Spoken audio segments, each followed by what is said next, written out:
Dia terceirão de história, terceiro capítulo é o Brasil do segundo reinado, o final da monarquia e o começo da república, tá? Então é o terceiro capítulo da apostila de vocês. No último capítulo a gente aprendeu que começou a ter várias revoltas, várias guerras, porque não tinha um imperador. Então a gente vai fazer o segundo reinado quando Dom Pedro II assume, de 1840 até 1889, quando ele vai embora, quando ele é expulso do Brasil, tá? O Dom Pedro ficou o cara que mais ficou no poder durante a história do Brasil. Ele ficou de 40 a 89. Então o que acontece? Ele conseguiu conciliar os partidos e as divergências sociais que existiam no Brasil. Os portugueses, os brasileiros, os comerciantes com os cafeicultores, os barões do café. Então ele foi alternando ministérios que conciliasse os poderes e os interesses sociais, que são chamados ministérios da conciliação, tá? A economia cafeeira é o principal fator do Brasil no século XIX. O Brasil no século XIX, a economia é baseada no café. No interior de São Paulo, no oeste paulista, que é escoado pelo Porto de Santos, que nós temos a Bolsa do Café aqui que todo mundo conhece. E lá no Rio de Janeiro, a mesma coisa, no oeste fluminense, na Baixada Fluminense, e é exportado pelo Porto do Rio de Janeiro. Então, São Paulo e Rio de Janeiro, na verdade o Porto de Santos e o Porto do Rio de Janeiro, escoam o café e a maior parte da produção mundial de café. O Brasil era o campeão absoluto de café, ele tinha a maior parte da produção mundial e grande parte da sua economia, ou seja, do seu superávit, de tudo aquilo que entra no país, era graças ao café. Então o café é a válvula principal para entender o século XIX no Brasil, tá bom? Então vamos lá. Escravidão. Na apostila não tem nada falando da Lei Áurea. Não acreditei que existe isso, mas tudo bem. Então vamos numa crescente aqui. De 45 até a abolição da Lei Áurea lá, em 88. Então vamos lá. Em 1845, a Inglaterra já vivia a segunda revolução industrial e ela queria exportar os seus produtos, ela queria vender a todas as bugigangas que ela construía pela revolução industrial, roupa, sapato, cosméticos, queria vender, exportar para o mundo todo todos os produtos que eram feitos nas suas fábricas inglesas. Então o que acontece? A Inglaterra era o principal país do planeta, por incompetência de Portugal e Espanha, que não conseguiram administrar suas colônias. Então o que acontece? A Inglaterra pressionou para os países abolirem a escravidão. Por quê? Se você é escravo, você não tem dinheiro. Se você não tem dinheiro, você não vai comprar os produtos da Inglaterra. Só que se você for trabalhador, mesmo que ganhe mal, você vai ter algum dinheiro para conseguir comprar o produto e reverter isso em lucro para a Inglaterra. Então o que acontece? Em 1845, houve a lei Bill Abden. A Inglaterra começou a pressionar os países a abolir a escravidão, em especial o Brasil, que era o maior centro de escravos do planeta. Então ela falou o seguinte: se qualquer navio negreiro, navio com escravos, passar pelo oceano, nossas tropas vão afundar o navio. Então o objetivo não era ser bonzinho com os escravos, e sim aumentar o comércio internacional, tá? Isso foi em 45. Em 50 houve a lei Eusébio de Queiroz, que é a famosa lei para inglês ver, ou seja, vamos fingir que a gente acabou com a escravidão, mas no fim a gente não acabou, porque a escravidão ainda continuou, de 1850 a 1889. Então o que acontece? 88. Então o que acontece? Ele começou a criar algumas leis para agradar a Inglaterra. Ele criou a lei dos sexagenários. Escravos com mais de 60 anos estão livres. Só que um escravo com mais de 60 anos não tem condição de sobreviver sozinho. Então no final ele continuava, ou ele morria antes, ou ele continuava sendo escravo. Outra lei, a lei do ventre livre. Então, depois dos 8 anos de idade, o escravo era libertado, o filho da mãe escrava. Isso já é no finzinho. Só que o dono ficava utilizando esse menino por 8 anos para conseguir essa alforria. Então o que acontece? Várias leis foram criadas, inclusive o Eusébio de Queiroz, que vai proibir o tráfico internacional, só que o tráfico aqui vai continuar. Várias leis foram criadas para abolir a escravidão, mas demorou muito. O Brasil ficou... Por quê? Os fazendeiros de café eram muito importantes na economia brasileira e eles pressionavam muito Dom Pedro para não acabar com a escravidão, porque eles iam ter que pagar salário, né? Então o que acontece? Em 50 vai ter a Lei Osório de Queiroz e a Lei de Terras, a primeira regulamentação de terras no Brasil. Por quê? Alguns caras, já o governo começou a perceber que a escravidão não ia muito longe. Então começou a regularizar as terras, de quem é a posse de fato de cada pessoa. Ah, esse pedaço de terra é meu, esse pedaço de terra é seu. Começou a regularizar a posse das terras no Brasil, tá?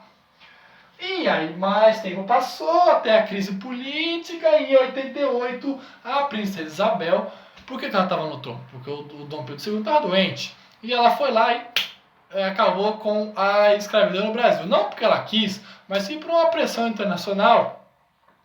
Daí porque o governo do Dom Pedro já estava no final, já estava senil, estava ultrapassado, né? E logo seria passado o bastão ou por Conde Deu, né, que é o marido da princesa Isabel, ou para a princesa Isabel. Então houve a Lei Áurea, né? Não porque são bonzinhos com os escravos, mas sim por uma pressão internacional, tá bom? Então essa é a linha do tempo até a Lei Áurea, a abolição da escravatura no Brasil, tá? Outros fatos que foram importantes aí no Brasil durante o Segundo Reinado. Era Mauá.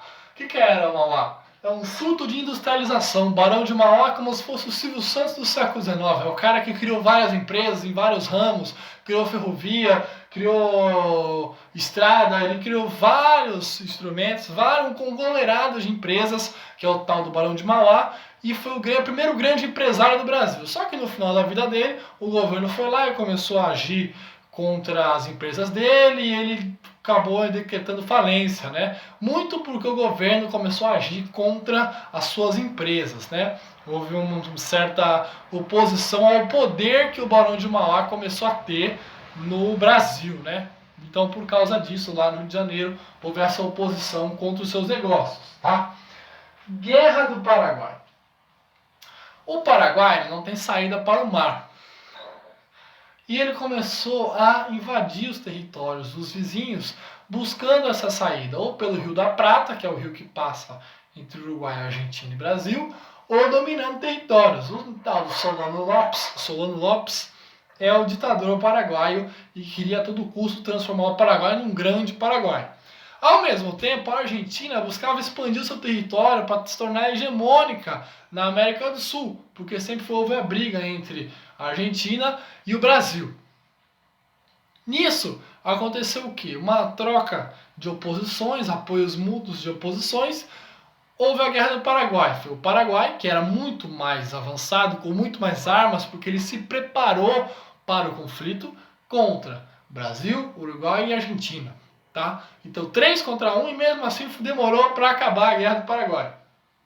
No final, o Paraguai foi derrotado, humilhado, suas crianças foram mortas, porque depois que todos os homens, os militares foram mortos, aí o Duque de Caxias, que era o patrono do exército brasileiro, aquele que derrotou os farrapos, derrotou as rebeliões regionais, falou, não, derrotamos a tropa, ganhamos a guerra, vamos embora.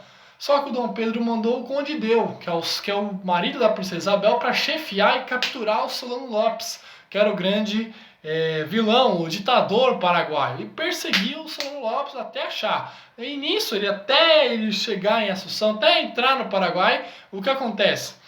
Ele foi matando crianças, mulheres e os exércitos de crianças e os idosos que se organizaram para tentar ainda segurar o exército brasileiro. Então foi um massacre brasileiro, uma carnificina brasileira no território paraguaio, né? Então a Guerra do Paraguai gerou muitos prejuízos financeiros para o Brasil e os negros começaram a lutar no exército brasileiro a partir da Guerra do Paraguai e alguns conseguiram a sua abolição pelos serviços prestados na Guerra do Paraguai. E isso vai gerar o quê?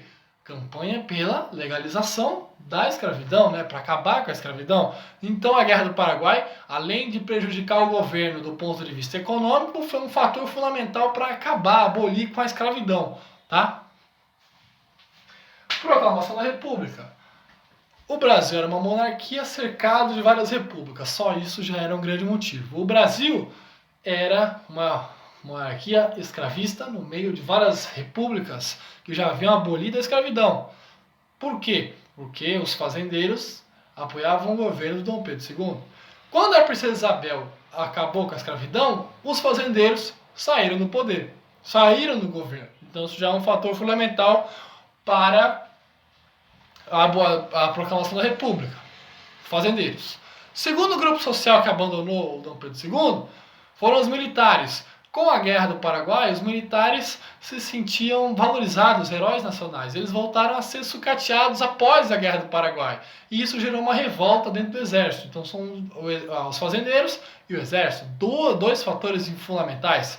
O terceiro, a imprensa. A imprensa vindo do Dom Pedro II, um cara ultrapassado, senil, idoso. Então também era contra o governo de Dom Pedro. Ou seja, todas as forças sociais estavam contra a monarquia, aliado ao positivismo, aliado às tendências europeias que chegavam aqui no Brasil pelos filhos da classe alta que iam estudar na Europa e voltavam com esses ideais de liberdade e falavam que a monarquia estava ultrapassada, que rei era coisa do passado, e por isso acabou a proclamação da República, né? O Deodoro proclamou a República, não teve participação do povo, como sempre, o povo só ficou olhando e expulsou a família real brasileira, a família real do Brasil. Então houve essa expulsão pelo Deodoro da Fonseca, né, o marechal do exército, que depois se tornou o primeiro presidente do Brasil, alright? Então é isso, capítulo 3 da apostila.